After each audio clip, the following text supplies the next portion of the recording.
Boa noite, meus amados irmãos. O Vande falou algo aqui, em tom de brincadeira, mas de fato é real. Toda vez que eu sou chamado a compartilhar a palavra, eu sinto isso que ele falou. Esse temor e tremor.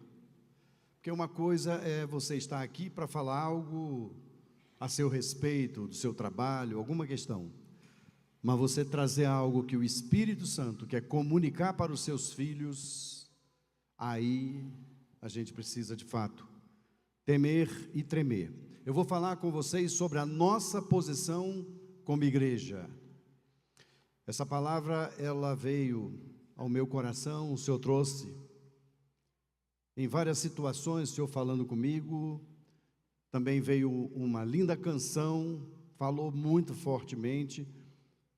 E por fim, a Ivanise, na semana passada, teve uma experiência com o Senhor a tirou da cama, tirou do sono, para ela orar de madrugada, e o Senhor falou várias coisas com ela. Quando ela compartilhou comigo de manhã, foi encaixando assim perfeitamente, aí o Senhor trouxe a convicção de que era realmente para repartir com vocês. Amém, queridos? Senhor Deus e Pai, em nome do Senhor Jesus, eu te peço que o Senhor venha sobre nós, sobre este local aqui, sopra o Teu Espírito Santo, sopra a Tua paz, Tua quietude, sossego, Pai, em nome do Senhor Jesus, aquieta todas as mentes, corações, alma, parem todas as vozes, ruídos que não procedam do Teu Espírito, Pai, que estejamos aqui livres na Tua presença, que eu seja apenas canal Teu, Pai, e tudo que eu falar, eu estou dentro dessa palavra para também recebê-la como uma exortação, como uma correção, como um ânimo que procedem do Teu Espírito, Pai. Antes, eu vou ler para vocês algo que eu achei muito interessante, de um irmão que estava buscando uma igreja perfeita, e aí ele resolveu dar um telefonema para Paulo, o apóstolo, e disse assim: desculpe o incômodo, meu irmão, mas eu estou precisando da sua ajuda. É que ando meio decepcionado com a igreja, que ando lá, e assim, estou a fim de procurar uma igreja perfeita, e como eu sei que você é um cara assim, bem conhecedor das igrejas e tal, eu queria a tua ajuda. Eu pensei, a princípio, na igreja de Corinto, para congregar. Qual a sua avaliação? Paulo responde: olha, a igreja de Corinto tem grupinhos, 1 Coríntios 1,12, tem invejas, contendas, 1 Coríntios 3,3, tem brigas que vão parar nos tribunais da justiça comum, 1 Coríntios 6,11, e tem até alguns fornicadores. Fornicadores são aqueles solteiros que têm relações sexuais. Contumazes, eles são esses que Paulo está falando, ó, tem isso lá. E a igreja de Éfeso, perguntou o irmão. É uma igreja alicerçada na palavra, Atos 20, 27, mas ultimamente tem muita gente sem amor por lá. Apocalipse 2, 4.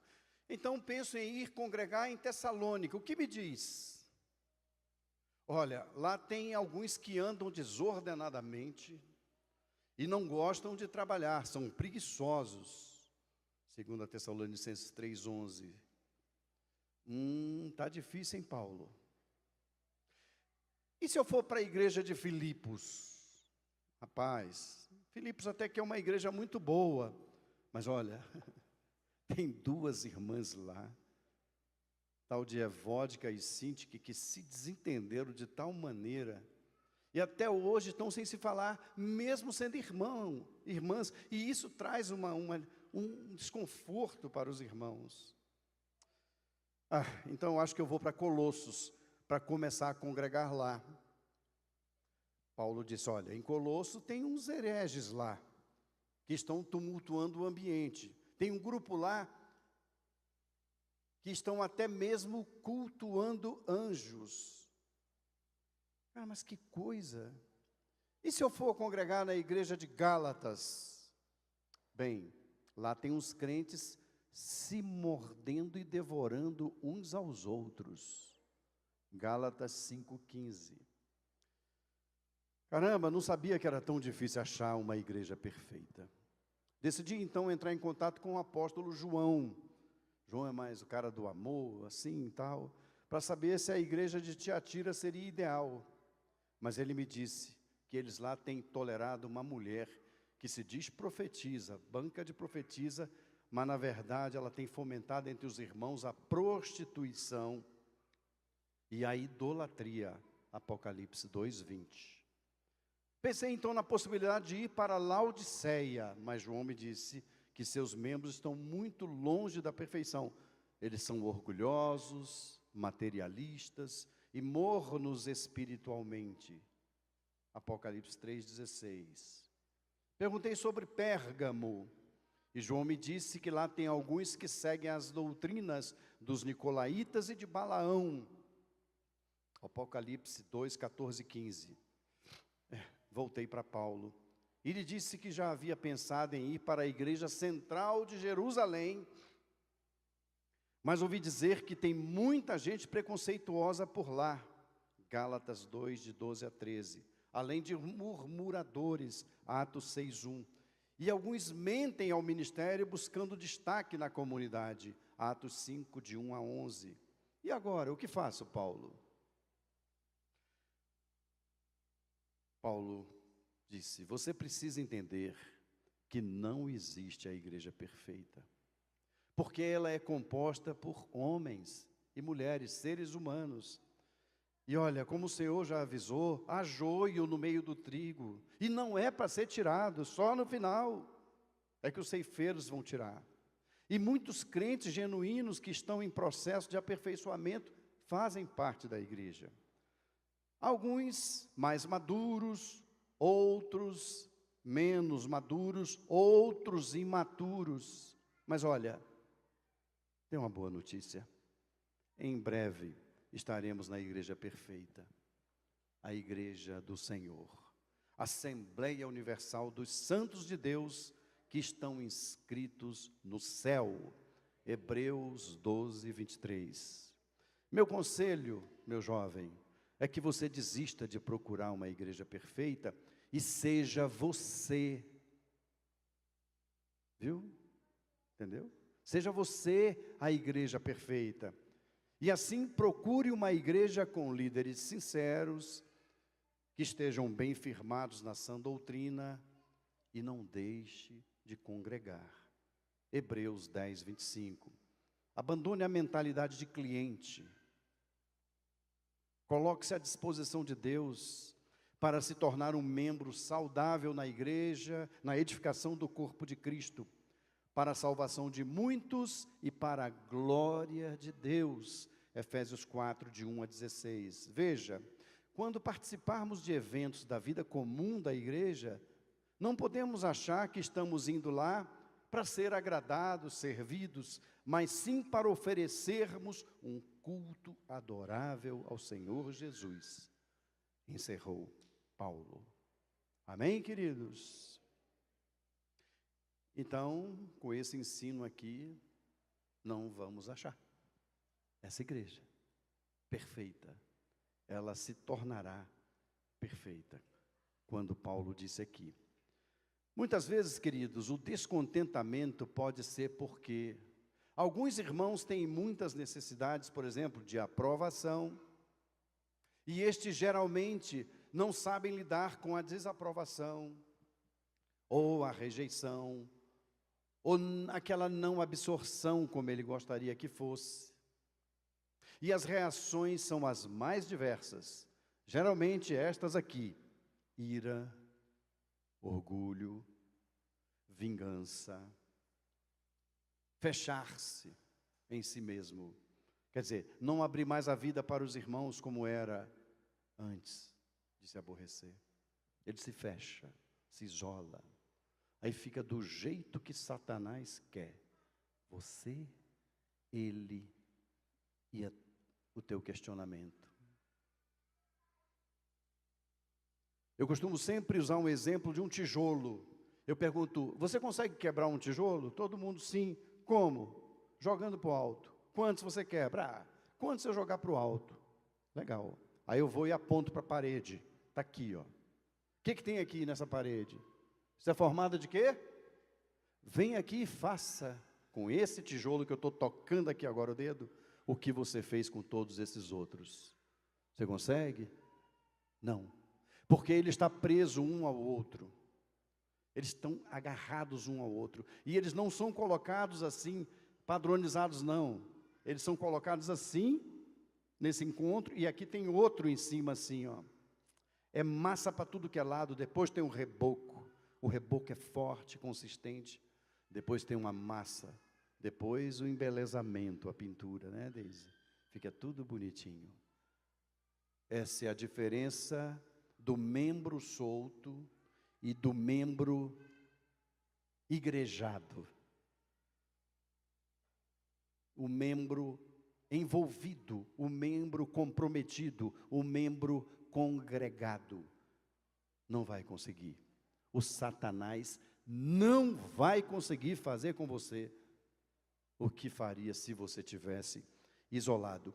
E esses sentimentos que eu falei acima, eles geram que atitudes? Maledicência,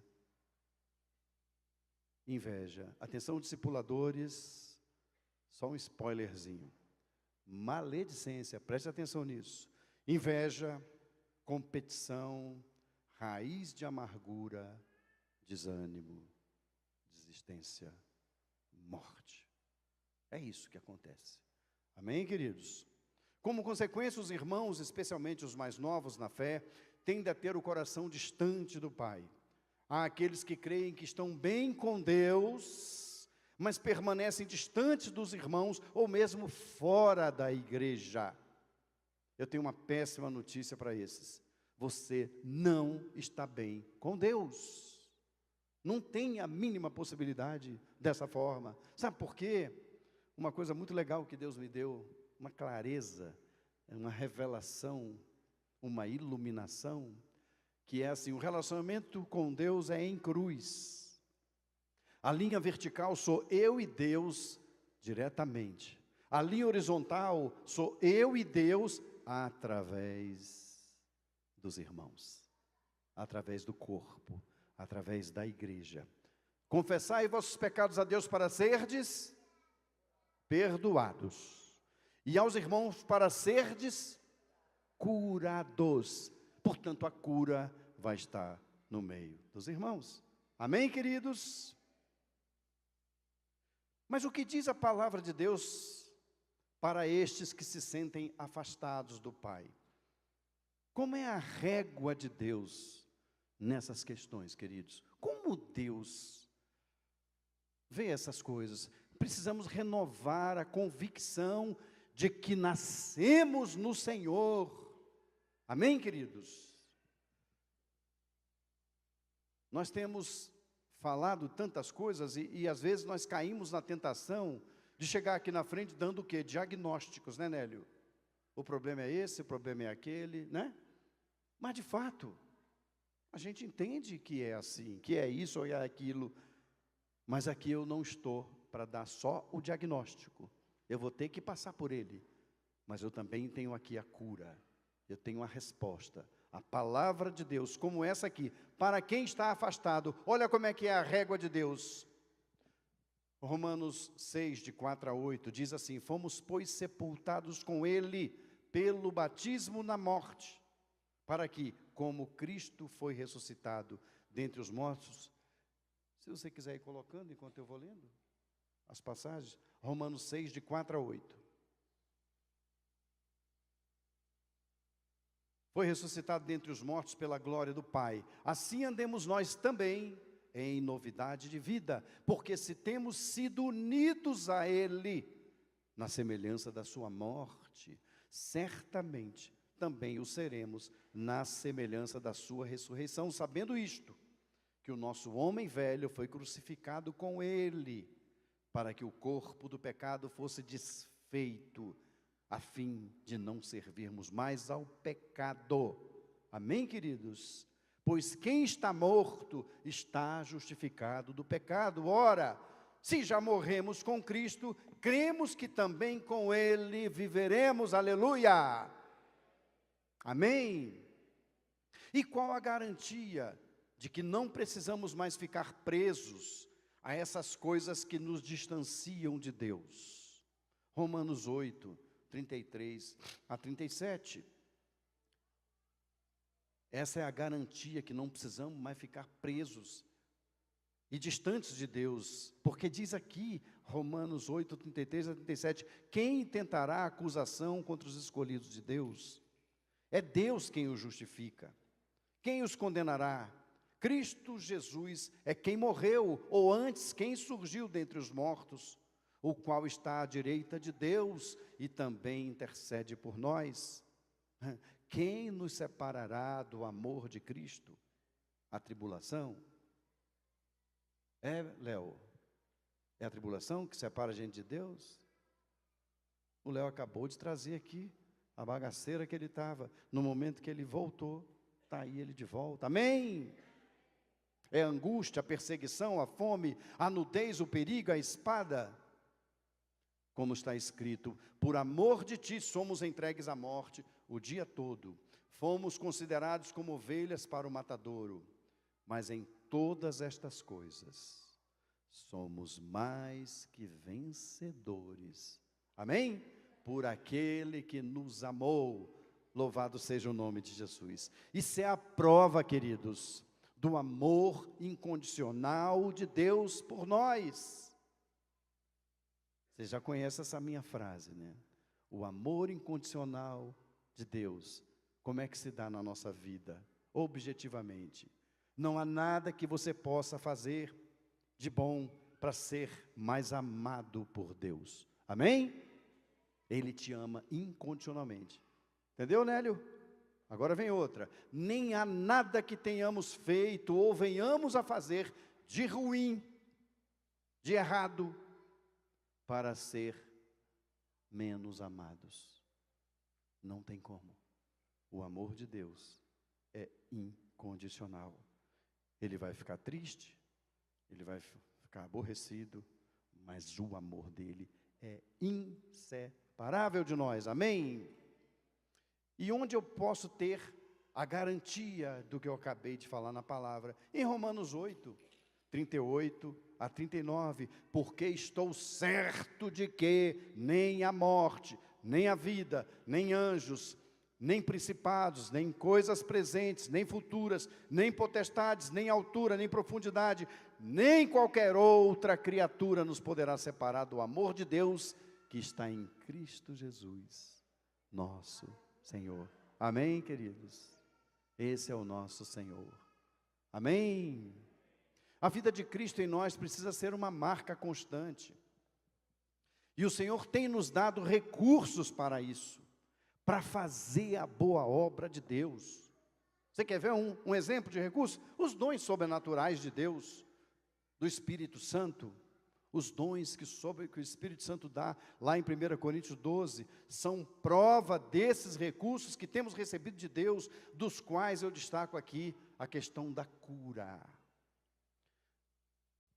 Dos 9 dons, amados, que temos lá em 1 Coríntios 12, apenas o de cura é colocado lá na palavra de Deus no plural. Ele é identificado como dons de curar. Por que, ora bolas? Se todos são dom de profecia, palavra de conhecimento, palavra de sabedoria, fé, milagres, operação de milagres, e por aí vai. Mas quando chega na hora da cura, ele fala, dons de curar. Aí eu fui atrás de saber por que isso. É porque são muitos tipos, queridos, de enfermidade, tanto dentro quanto fora da igreja. Tem enfermidade, queridos. Então, tem diversidades nas formas de cura também. O plural aqui pode indicar que o Espírito Santo opera curas em várias vidas, como cura física, seja enfermidade ou doenças do corpo. Eu vou explicar a diferença entre enfermidade e doença. Cura emocional, restauração de traumas, dores emocionais. Aquele irmão que eu orei, que tinha um trauma na vida por quase 40 anos, né? E o Senhor curou ele, amém? Daquele trauma, ali, assim, um estalo de dedo do Espírito Santo, amém?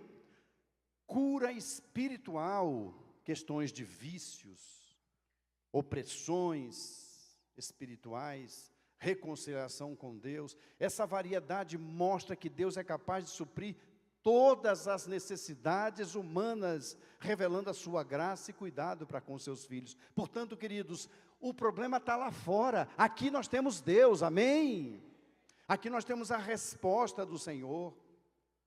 A igreja é poderosíssima, temos recursos de Deus para resolver qualquer encrenca de qualquer natureza no Senhor e segundo a sua vontade. Então, enfermidades e doenças, queridos. Segundo a Bíblia, enfermidade frequentemente associa a um estado de fraqueza ou sofrimento generalizado que pode incluir aspectos emocionais, espirituais e físicos. Por exemplo, Jesus é descrito como aquele que levou sobre si as nossas enfermidades. Em Mateus 8,17, para que se cumprisse o que fora dito pelo profeta Isaías, ele, Jesus, tomou sobre si as nossas enfermidades. E levou também o quê? De quebra, as nossas doenças. Enfermidade está dentro, a doença é adquirida.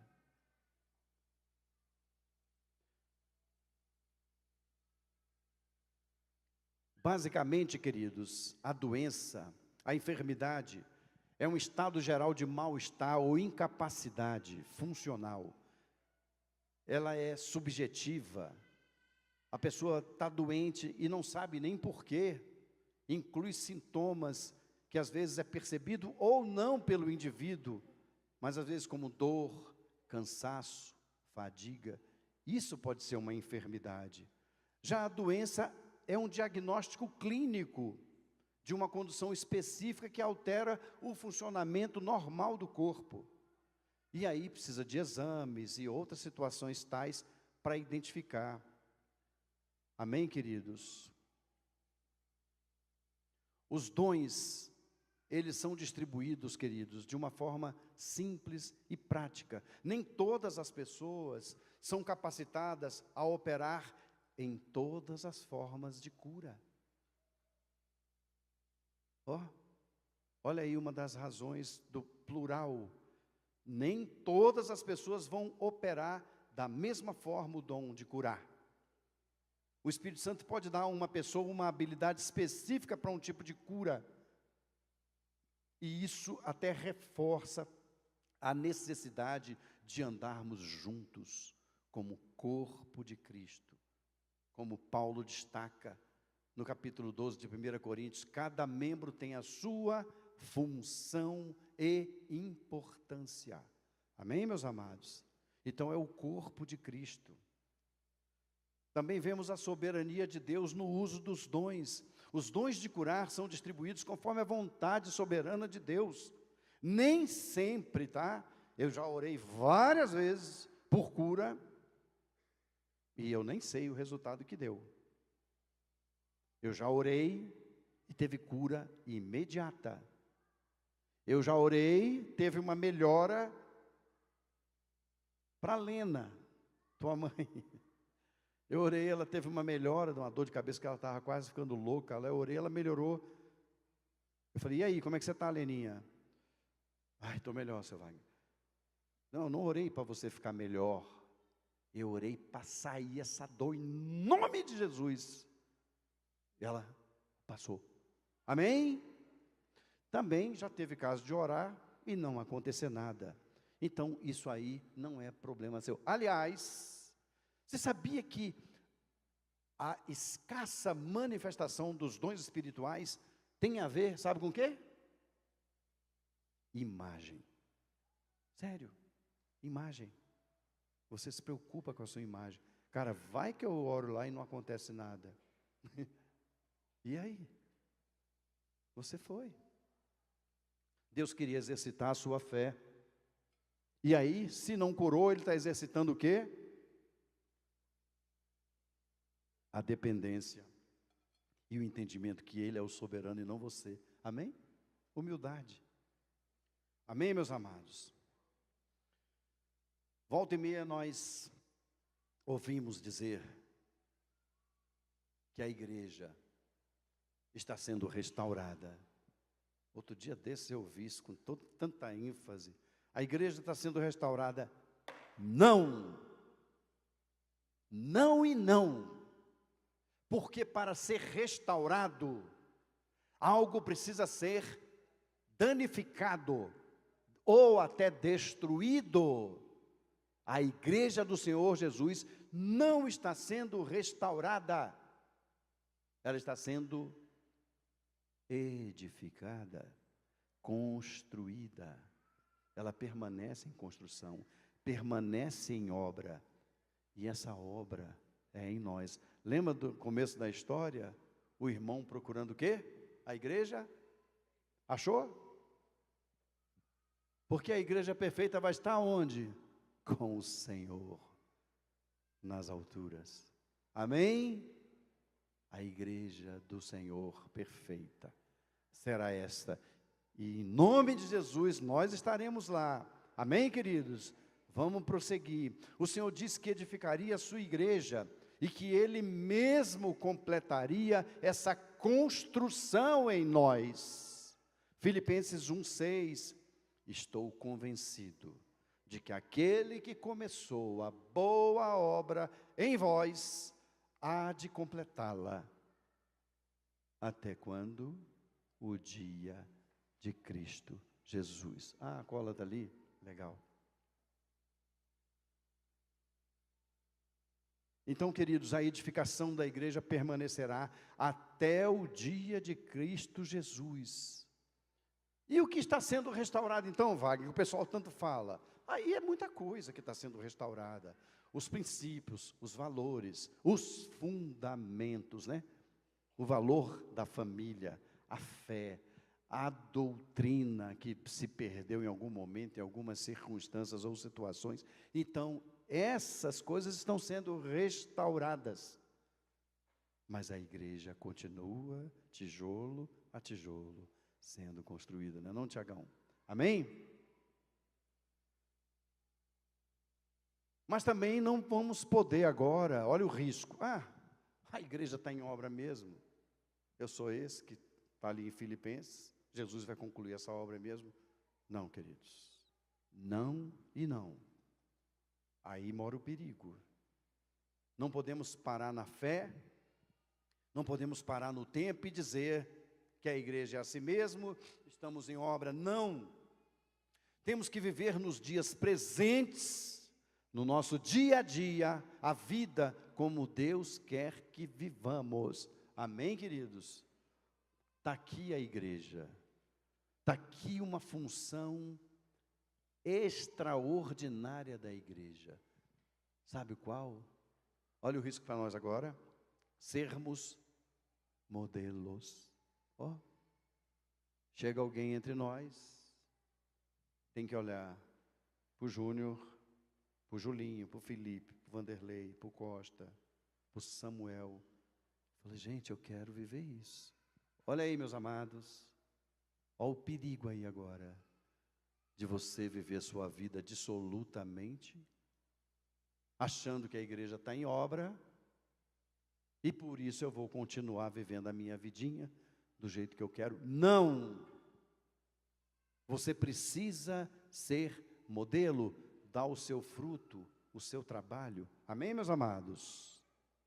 Precisamos nos arrepender da forma errada como temos vivido, o que temos feito de errado. Precisamos voltar, arrepender, confessar se for pecado, pedir perdão ao Senhor, trazer para os irmãos, pedir ajuda e buscar viver em novidade de vida. Amém, queridos? Não podemos nos estagnar. Temos remédio entre nós? Sim, temos tudo. Mas você não pode vir e ficar no banco de atendimento hospitalar a vida inteira. Você chega todo destruído, transtornado, mas precisa ser transformado. É só uma letrinha, o T pelo F. Você pode chegar transtornado, mas na caminhada você tem que ser visto como transformado. Esses dias eu estava chorando lá em casa, lembrando do Vanderlei e da Martinha. Eu falei, meu Deus, quanto trabalho. Quanto trabalho eu dei para esses meus irmãos. Depois o Betão. A Miriam nem estava na parada ainda não. Pior que era só o Betão mesmo. Não tinha nem a Miriam para ajudar o Beto. E eu falei, meu Deus do céu. Aí eu olho para o Vanderlei, para a Marta e para o Beto e falo, e aí, amados? Valeu a pena o trabalho? Valeu, Martinha? Valeu, Betão? Valeu, Vande? Amém, queridos? Então precisamos ter uma vida transformada. Eu cheguei igual um diabo endemoniado no meio dos irmãos. Aliás, eu era macumbeiro também, e parecia um demônio endemoniado. Vocês nunca viram, né? Não queira ver, um demônio endemoniado. Alguns chamam de legião. É um demônio em cima do outro, misericórdia. É uma confusão, não queiram ver. Mas se ver, repreende em nome de Jesus, tem que sair. Então, meus amados, isso aqui é uma palavra viva. Amém, amados? Não é uma palavra para te estagnar, para te parar. Ao contrário, é uma palavra para te impulsionar. É para dar um input, né, Marcelo? É um input? O que é, então? Fala o que é, Marcelo. Deixa de onda. Um buzz. Buzz. Eu não sei o que é, não. Depois você me explica. Esses americanos são enjoados demais. Eu falo as coisas, crente que falei certinho, aí Marcelo, ficou legal? Não. Tá bom. Eu acabava de falar e falava assim depois, that's all. Eu falei, ei Marcelo, beleza? Não, that's all. Então, meus amados, eu creio que a falta de temor, aqui vai um diagnóstico, tá? Mas tem resposta aqui também. Eu creio que a falta de temor que tem influenciado a igreja para algumas posturas que comentei lá no começo. O temor a Deus, queridos, ele é tão importante que ele chega ao ponto de definir a diferença entre um discípulo e um religioso. A falta de temor vem sendo um dos grandes problemas da igreja. Sem temor, não há gratidão, não há contentamento, não há dependência, não há obediência, não há obra. E em lugar disso, há murmurações, milindres, reclamações, acusações, independência, desobediência, contra tudo e contra todos. Eu vi no dicionário alguns significados da palavra temor, e alguns aqui têm muito a ver com o que estamos falando. Ato ou efeito de temer, medo, susto, receio do que pode fazer mal. Aí começa a entrar aqui na linha do que temos falado. Temor também é sentimento de respeito, reverência profunda, devoção, rigoroso cumprimento, pontualidade. Ó, pontualidade é temor. Escrúpulo, zelo. Embora o sentido bíblico também considere o significado de medo e assombro, a ideia principal é de reverência a Deus. Em Hebreus 12, 28 e 29, por isso, recebendo nós um reino inabalável, retenhamos a graça pela qual sirvamos a Deus de modo agradável, com reverência e santo temor, porque o nosso Deus é fogo consumidor. Essa reverência e santo temor explicam exatamente o que temer a Deus significa para os discípulos. A revelação do temor a Deus reflete a nossa revelação, por exemplo, sobre a autoridade espiritual. Amém, queridos? O temor revela a nós a nossa posição e entendimento com respeito à autoridade espiritual. O Jairo, vocês lembram, era um homem dotado de muita autoridade, acostumado a mandar e a ser obedecido, mas ao se deparar com Jesus, ele logo reconheceu a autoridade de Jesus e temeu e obedeceu todos os comandos do Senhor, em que pese a circunstância em que Jairo estava, uma situação desesperadora. Marcos 5, 35 e 36. Enquanto ele ainda falava, Jairo, chegaram as pessoas da casa do chefe da sinagoga, a quem disseram: a tua filha já morreu, por que ainda incomodas o mestre? O que, percebendo Jesus, disse para Jairo, o chefe da sinagoga: não temas, crê somente. Aqui Jesus adverte Jairo para que não o tema, mas se refere ao medo que nos acovarda. É outro temor aqui. É o medo que nos acovarda, nos impede de permanecer olhando firmemente para Jesus. Então, ele recebeu a notícia que a sua filhinha tinha morrido. Ele sentiu aquela trava, mas o Senhor falou: não temas, crê somente. Jairo demonstra o verdadeiro temor ao Senhor, porque mesmo tendo sido avisado de que sua filhinha havia morrido, não se abalou. Permaneceu sob a palavra de Jesus, confiou, descansou e creu e obedeceu o que o Senhor falou. A tendência é considerarmos o temor de Deus apenas como respeito por Ele. Isso também é verdade, o respeito faz parte do conceito, mas temer a Deus significa considerar olha aqui, esse detalhezinho, temer a Deus significa também considerar o quanto Deus odeia o pecado. Isso é temor. É você saber o quanto Deus odeia o pecado. E por essa razão, não vou pecar. Não vou pecar por temor ao meu Deus. Amém? Glória a Deus. E às vezes, querido, olha, não precisa muita coisa, não precisa o lago ter ondas, não precisa um vento uivante. É uma decisão. O Marcelo mandou hoje, foi você que mandou um videozinho muito interessante.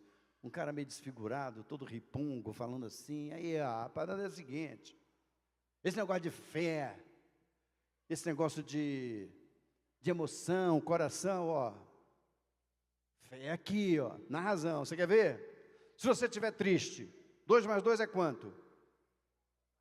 Demorou a responder, hein, Deise?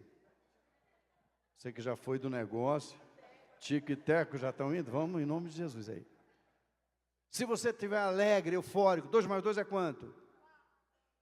E se você estiver com raiva, 2 mais 2, a diferença de fé, razão para a emoção. Não importa como você esteja, você sabe que 2 mais 2 é quanto? Aí, Deise, pelo amor de Deus, enfim. Então, queridos, achei muito legal isso. Então, isso tem que estar aqui na razão. Eu fiz parte de uma turma em Copacabana, com uma turma de jovens lá, quando eu tinha 16, 17 anos.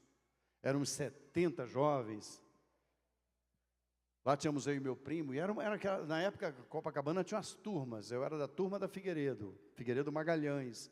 Era uma rua lá que começava na Avenida Atlântica, da praia, e subia. E eu tinha essa turma lá.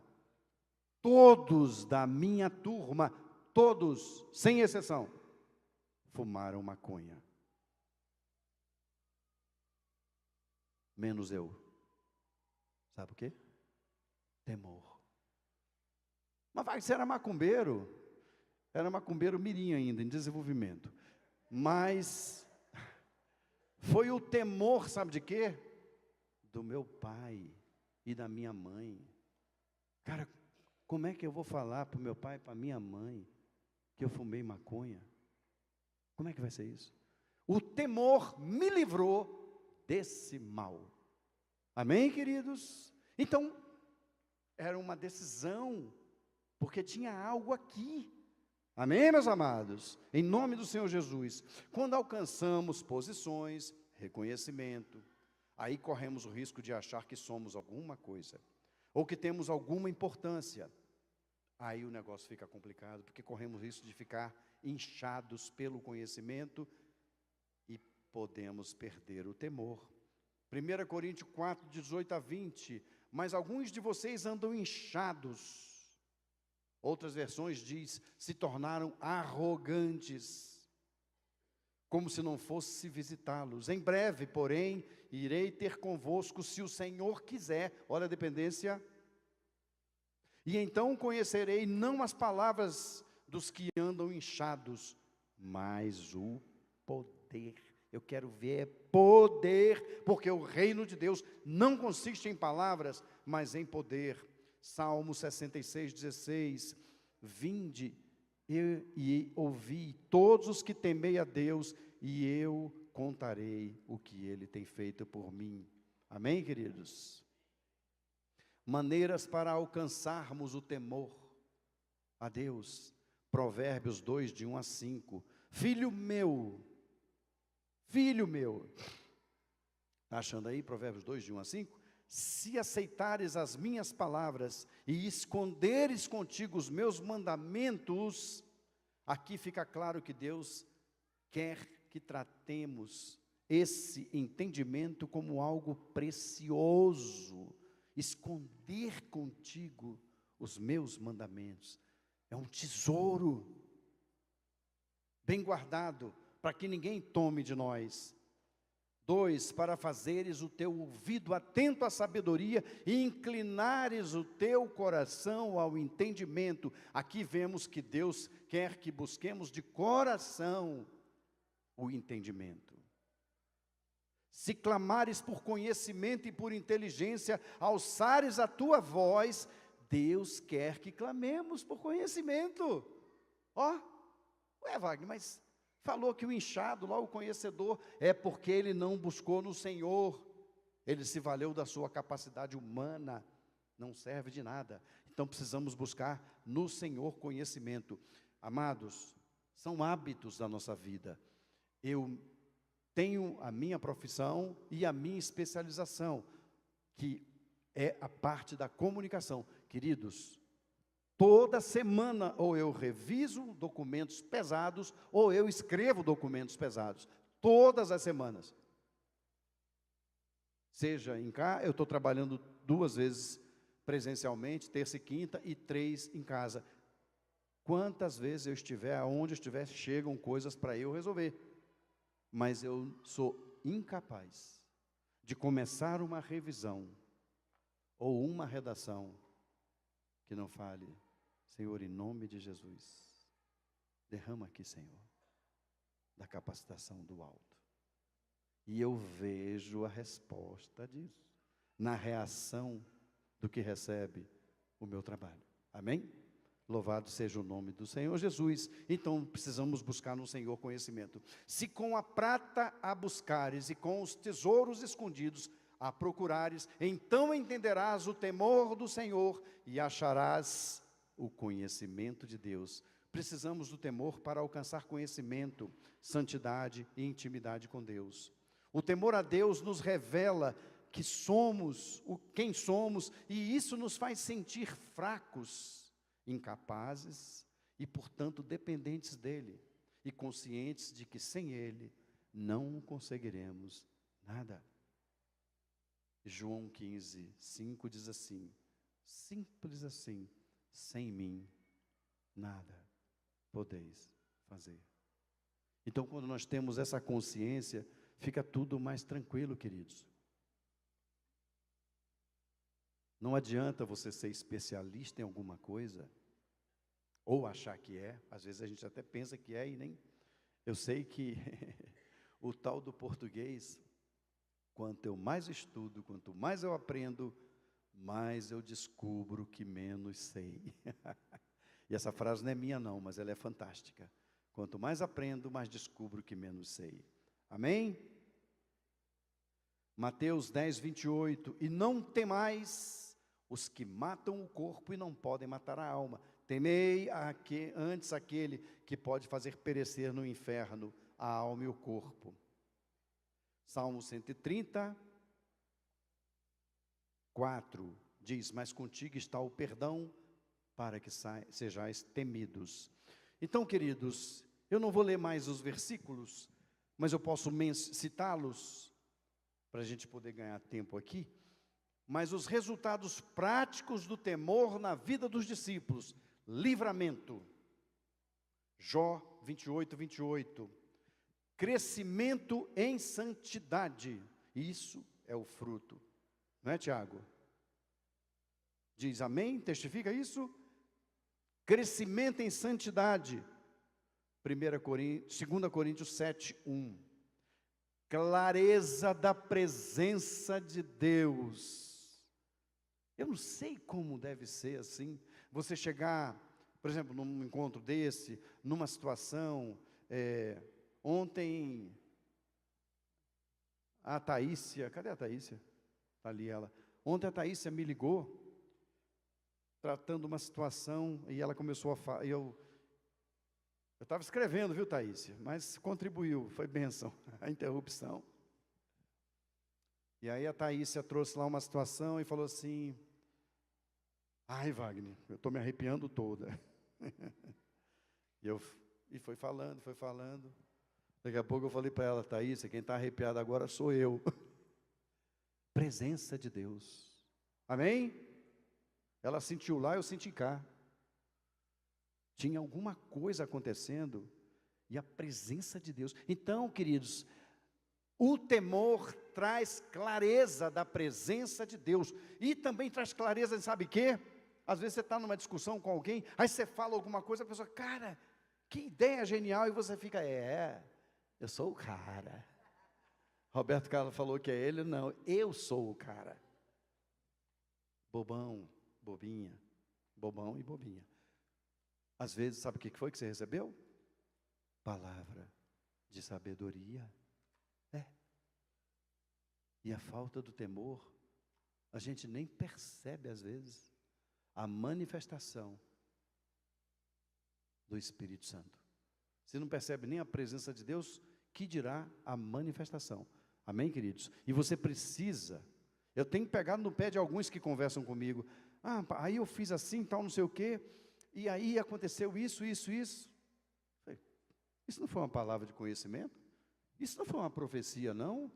Eu estou instigando algumas pessoas. Amém, queridos? Clareza da presença de Deus, ou da manifestação dos seus dons. Amém?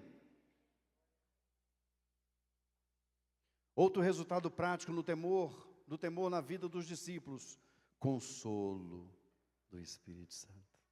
Amém? Assim, pois, Atos 9:31, assim, pois, as igrejas em toda a Judéia e Galileia e Samaria tinham paz e eram edificadas e se multiplicavam, andando no temor do Senhor e na consolação do Espírito Santo. O temor também nos ajuda a ter o reconhecimento de Deus como autoridade. O temor gera obediência. O temor nos proporciona viver em novidade de vida, dando fruto do Espírito. Amém, queridos? Promessas para os que temem a Deus. Tem algumas promessas aqui.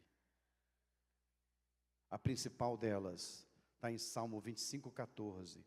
O segredo do Senhor é com aqueles que o temem, e lhes mostrará a sua aliança. Aleluia. O próprio Senhor vai mostrar a aliança que tem conosco. Isso significa que o temor a Deus produz o quê? Intimidade com o papai. Amém? Vida longa é uma promessa também. Libertação do mal e satisfação, temor, riqueza, honra e vida. Provérbios 22:4, o galardão da humildade e o temor do Senhor são riquezas, honra e vida. Por fim, meus amados, em qual igreja o Senhor quer que seus filhos permaneçam? E como que o Senhor quer que funcione essa igreja? Colossenses 3, de 12 a 17, estamos ainda aqui para o encerramento.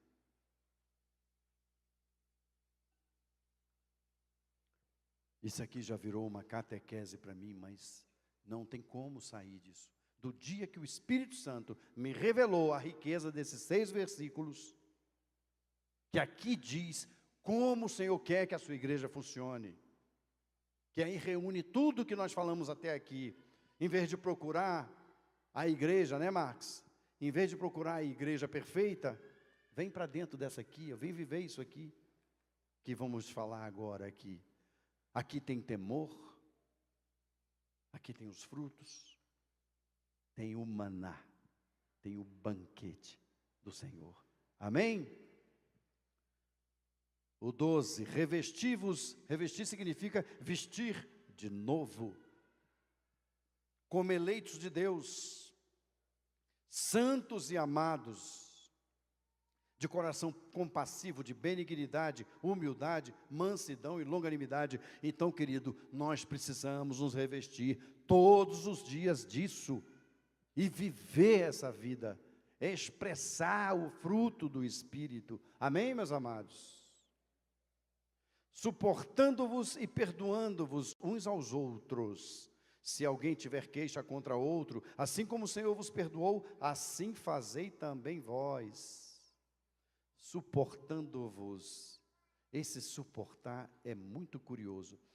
Suportar não é o aturar, né? É o dar suporte.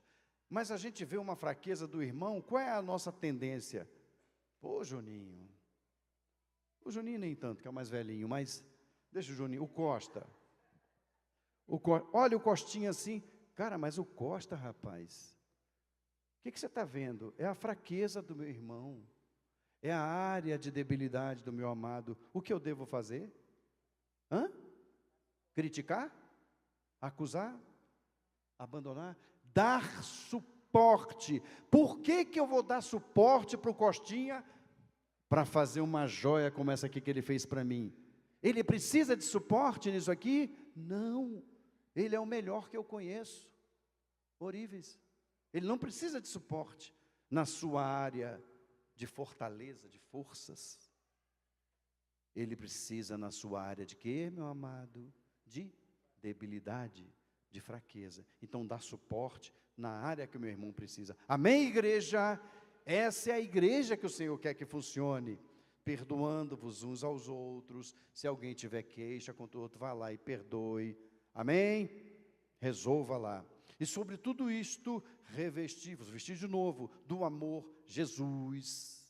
Todos quantos foste batizados em Cristo, de Cristo vos revestistes. Então revista-se do amor de Jesus, que é o vínculo da perfeição. E a paz de Cristo, para a qual também fostes chamados, em um corpo, olha aí, lembra do tijolinho solto? Vai morrer sozinho, pisado por Satanás, e sem paz, porque a paz está aqui, a paz de Cristo, para a qual também fostes chamados, em um corpo, domine os vossos corações e sede agradecidos. Tudo que fizer, faça em paz e em gratidão. A palavra de Cristo habite em vós ricamente. Querido, habitar a palavra não é conhecer a palavra. Lembra dos inchados? O sabichão. Sabe quantos versículos tem a palavra? Sabe todos. Pergunta qualquer coisa. Tinha um programa bem antigo, nenhum de vocês vão lembrar, talvez o Júnior e Deis aqui, era 8800. Tinha um camarada lá que ele respondia tudo da Bíblia. O cara sabia tudo. Acho que ele acabou ganhando o prêmio lá. Era 8800 o programa. Flávio Cavalcante. Nossos comerciais, por favor. Então, queridos, esse homem sabia tudo da Bíblia, mas não é disso que ele está falando. Está falando, habite a palavra de Cristo em vós ricamente. Ou seja, viva a palavra. Que a palavra seja vista na tua vida de forma prática, meu irmão, minha irmã, como testemunho de vida. Amém? Em toda sabedoria, dependendo de Deus. Ensinai-vos e admoestai-vos uns aos outros, não com peso. Ai, meu Deus, essa história de ensinar, não, é com salmos, hinos e cânticos espirituais, louvando a Deus com gratidão em vossos corações. E tudo que fizerdes, por palavra ou por obras, obrigado, filhão. Fazei-o, essa está geladinha, está gostosa. Fazei-o em nome do Senhor Jesus, dando por ele graças a Deus Pai. Eu gosto de lembrar esses 4 elementos, sem os quais nenhum ser humano sobrevive. Não precisa faltar os 4 não, basta faltar um deles apenas. Ninguém sobrevive se faltar água, ar, pão, luz. Qualquer um desses 4 elementos, a pessoa não resiste, morre. Jesus é o fôlego da vida, é o ar. É fonte de água viva. É o pão da vida. É a luz do mundo. Tudo de que necessitamos está em Jesus. Eu vou encerrar agora, queridos. Eu vou declamar, vou chamar o Guilherme ali. Eu vou declamar para vocês aqui. Eu vou ler uma oração que é um poema. Eu adaptei essa oração, tentei colocar no estilo de uma poesia, e eu vou tentar ler para vocês aqui. Queria que você, muito obrigado pela atenção que você está dando até aqui, muito jóia a igreja, eu estou aqui de olho em todos, todos de olho em mim, muito legal, louvado seja o nome de Jesus. Mas eu vou encerrar essa palavra, e gostaria que você prestasse bastante atenção nessa oração aqui. Diz assim: Cristo, seja em mim o princípio e o durante. Seja tudo a cada instante, desde quando eu acordar, até quando de noite for. Seja em mim tão notável a sua presença, que a minha voz se cale e que fale do teu amor em cada gesto meu. Cristo, seja em mim, em todos os sentidos. Cristo, esteja em mim. É tudo que eu preciso. Cristo, faz de mim alguém mais parecido com o que há em ti. E que não permaneça o mal que insisto ser. Que antes o teu amor defina o meu viver. Me molde, me reconstrua, para que eu seja assim, seja Cristo em mim. Porque não há outro jeito de viver. Não há outro lugar onde eu mais queira estar Jesus, tua presença é o que me faz viver, é o pão que me alimenta. Onde estaria eu, se não por teu amor, Senhor? Sem ter tua bondade agindo em meu favor, a tua doce paz transborda em meu viver, para que outros possam ver Cristo seja em mim, em todos os sentidos. Cristo esteja em mim, é tudo que eu preciso. Cristo, faz de mim alguém mais parecido com o que há em ti, e que não permaneça o mal que insisto ser. Que antes o teu amor defina o meu viver, me molde e reconstrua para que eu seja assim, seja sempre em mim. Para que eu seja assim, seja Cristo, sempre. Na verdade, queridos, essa oração, poema, é uma linda canção que falou muito comigo essa semana, e eu vou pedir para o Guilherme tocar para nós. Muito obrigado.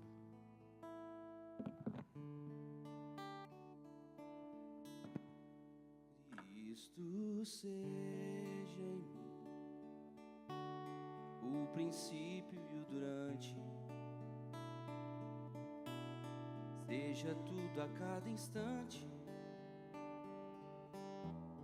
desde quando eu acordar e até de noite for.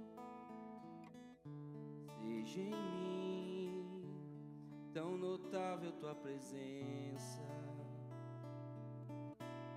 que a minha voz se cale e que fale o teu amor em cada gesto meu. Cristo seja em mim, em todos os sentidos. Cristo esteja em mim, é tudo que eu preciso. Cristo faz em mim alguém mais parecido com o que há em ti. E quando permaneço o mal que insiste em ser, que antes do teu amor defina o meu viver, me molde e reconstrua para que eu seja assim, seja Cristo sempre em mim. Porque não há outro jeito de viver, não há outro lugar onde eu mais quero estar. Jesus, tua presença é o que me faz viver, é o pão que me alimenta. Onde estaria eu, se não por teu amor, sem ter tua bondade agindo em meu favor, a tua doce paz transborda em meu viver, para que os outros possam ver Cristo seja em mim, em todos os sentidos. Cristo esteja em mim, é tudo que eu preciso. Cristo faz em mim alguém mais parecido com o que há em ti, e que não permaneça o mal que insiste em ser, e antes do teu amor defina o meu viver, me molde e reconstrua para que eu seja assim, seja Cristo sempre em mim. Porque não há outro jeito de viver, não há outro lugar onde eu mais quero estar. Jesus, tua presença é o que me faz viver, é o pão que me alimenta. Onde estaria eu, se não por teu amor, sem ter tua bondade agindo em meu favor, a tua doce paz transborda em meu viver, para que os outros possam ver Cristo seja em mim. Em todos os sentidos, Cristo esteja em mim. É tudo que eu preciso, Cristo faz de mim alguém mais parecido com o que há em ti, e que não permaneça o mal que insiste em ser, que antes o teu amor defina o meu viver, me molde e reconstrua, para que eu seja assim, seja Cristo sempre.